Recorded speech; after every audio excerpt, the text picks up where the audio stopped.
Hi, my name is John Shackleton. For the last 30 years I've been a professional speaker and trainer. My background is sports psychology and I'm known as a performance expert. I help people in the business world use sports psychology techniques to improve their performance in business. And the title of this video presentation is Stop Motivating Your Staff. Now I know that probably sounds nuts to you because just about every management course you've ever been on or any leadership program that you've even read about will have a section in there about motivating people. But just remember a couple of things. What motivates you doesn't necessarily motivate me, and vice versa. At no point in time can you ever know exactly what I'm thinking or feeling. So if you don't know what I'm thinking and you're not sure what motivates me, you might be lucky to pick the right thing. But there again, you might be unlucky too. So actually, it's a bit stupid thing to try and motivate me. As I said, I'm a motivational speaker and I have no idea why they call us that. I mean, if you think about it, even if I could motivate you, how long is that motivation going to last? Let's say I'm speaking to you at a conference on a Thursday.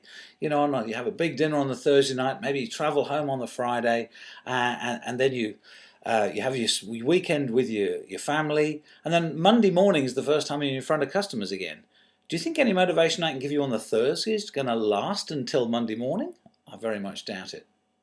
I heard somebody say just before the World Cup that it was Graham Henry's job to motivate the All Blacks, and I don't think that's true either. If Graham Henry has an All Black that's not motivated, what would he have done? Yeah, he'd have kicked him out and found himself another one. Funnily enough, I think we should all join the Graham Henry School of Management. Even if you could motivate me, it's a pretty stupid idea to do it as well. If you think about it, if you motivate me today, what am I going to expect from you tomorrow? See, I think if you motivate me today, I now think you're in charge of my motivation. So I'm going to expect you to do it again tomorrow and the next day. Who do I think is in charge of my motivation now? When I'm down or going through a tough time or in a difficult situation, who is it I'm going to need? When I'm out there in front of a client by myself, who do I need to pep my motivation up now? Because you've conditioned me that you're in charge of motivation. And think about this. If you've motivated me today, am I a stronger individual or am I weaker? Actually, if you think about it, I'm weaker because now you've taught me that I'm not in control of my motivation, you are. And another question, do you have time to spend motivating every single one of your staff every day? No. So I think motivating people is a pretty stupid idea.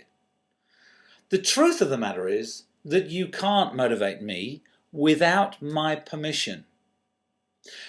Have a look at this clip. Motivation's amazingly important. My father retired at the age of 60. By the time he was 62, he'd had 2 heart attacks. After the second heart attack, he went to his doctors and the doctor said to him, and he used these 10 simple words, if you don't change your lifestyle, you'll be dead in 6 months. Now, I'm a health and fitness freak and I've been banging on to my dad about quitting smoking and changing his diet and taking up exercise for years. He didn't take any notice of me, did he? I'm his son, what do I know? But the doctor says those 10 simple words and bang, my father immediately changed.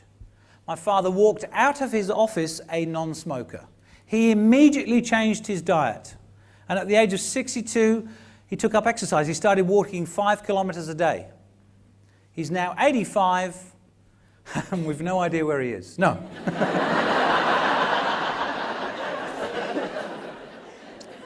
He's now 85 going on 15. Now we've got 20 years out of that situation. Why? Because the doctor motivated him. No, the doctor did not motivate him. I had been using those words to my father for many years. The words were in place. My father took the words and for the first time in his life internalized them. All motivation is internal. If you wanted to lose weight, why don't you send an email to your entire database saying, if I haven't lost 10 kilos in the next 10 weeks, I will put a picture up on Facebook of me in my bathing suit, in my bikini. Yeah! Now when you look at the donut, what are you thinking? Oh, I don't want the donut. That's motivation. If all motivation is internal, then your job is not to motivate me. Your job is to inspire me. inspire me to take personal responsibility with that motivation. And you can do that by telling me stories of success and leading from the front, leading by example and showing me how it's done. Some of the things to think about. Your team. Think about this. Who needs more motivation?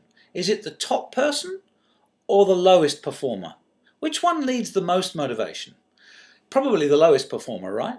So what does that tell you about the top performer? Doesn't it tell you that they have learned how to motivate themselves? And that's what you want all of your team to do, right? Whose job is it to motivate you? Whose job is it to motivate the managing director or the CEO? Who motivates the entrepreneurs when they're on their own building small businesses in the startup times?